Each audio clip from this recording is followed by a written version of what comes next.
Hey everybody, good morning. I just want to make a short video on this comic here called Cheer Up, which I found in a box. And I haven't really looked at it since I first did it in 2015. And it's kind of a rare comic because I think there was only about 500 copies published and they sold out and that was it. And it was published by Hic Hoc, which was a publisher that I really liked. Well, I still do really like. And it's a small press publisher. So the idea for this comic was that I was just going to do nothing but like really funny comics, like whatever the funniest thing I could think of at the time. And I told this to Matt Moses, who runs Hic Hoc, and he agreed to publish whatever I did. And then I took a long time to actually produce it. So finally came out. This was the cover. That was just, I don't know who that is. I can't remember. But this is like a circus style poster, obviously, I think. So the letters are back and forths about the making of this comic and just how long it took. Matt Moses had to keep writing me emails. So at first, the first email was in this 5/13/2013, and it just kept going. Like, hey, how's the comic going? How's the comic going? And finally it was done. And there he is. It's Matt Moses. So this comic is supposed to be funny, but it was drawn in 2014. So as you can imagine, humor in 2014 probably wouldn't be very good by today's standards. So I'm a little nervous of some of the jokes that are in here. But anyway, a little introductory page. A lot of self-deprecating humor. I still like to do that. I know it's too easy, but depressing humor. I like this one a lot. I go to work 5 days a week, and on the weekend I just sleep. My arms just hang like two pieces of dead meat. It's depressing. Depressing humor is my favorite. What can I say? Comic convention checklist. I was obviously very bitter about being an alternative cartoonist who had to go to superhero conventions all the time, where I didn't fit in as an alternative cartoonist, and I was looked down upon by the people walking around in their superhero costumes. So I had a lot of rage, and I always made comics that made fun of that whole scene, but self-defense. Rich Dad, Poor Dad. So this side is about how the rich dad lives, and this side is how the poor dad lives. So rich dad's grandfather invented rubber.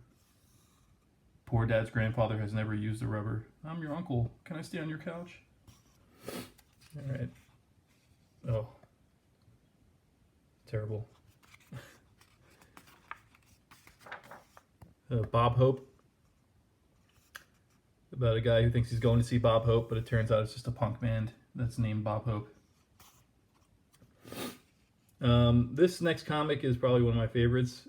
I still think about this comic, even though I haven't seen it in a while. It's called Interdimensional Party Animal. And this guy just comes from another dimension to party with these bros, but he's from a different dimension where they party all the time, and so they can't keep up with how hard he parties.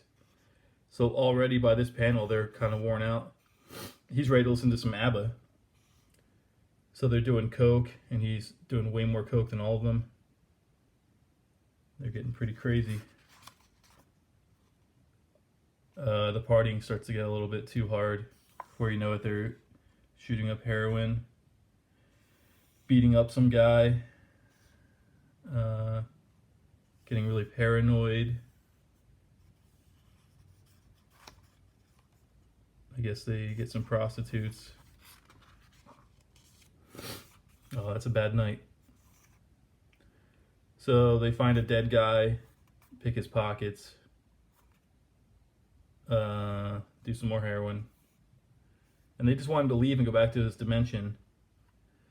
But the only way he can go back to his dimension is to do something horrible. All right. Jesus. So he leaves, and then here's one of the guys far off in the future writing about that night, how crazy it was. And then suddenly he's back, ready to party again. All right, so this was about like Marvel superhero movies, which were coming out, still come out every summer. Big blockbuster, big budget films, and then the guy who created it is always somebody like this, who's just kind of old and forgotten. Some old cartoonist, of course, suffering alone somewhere. It's terrible. And there's always some people who are like trying to spread the word that he has a miserable life while his creations are making millions for a corporation. But it's the kind of people that nobody really takes seriously. It doesn't matter. Like, this guy's wearing a Top Shelf Comics shirt, so he's just like some indie guy that like nobody cares about. Meanwhile, the movie's making tons of money. Little kids are playing with the toys. They love it. And then he just kind of dies. Some hard satire. This is a comic about one morning when I ate 3 bowls of Raisin Bran and then had to go to work. And I was walking to work. And my stomach was not feeling good. So, you can imagine what that you can imagine what that comic is about. Oh, jeez.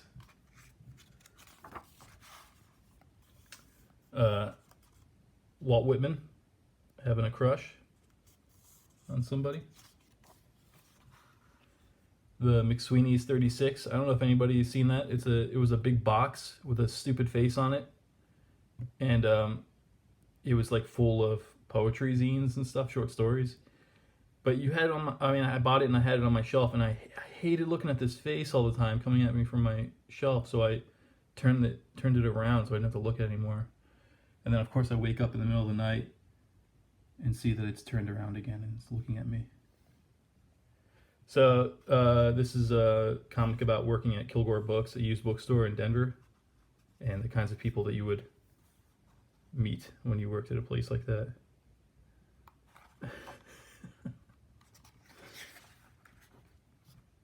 Somebody bringing their dog in.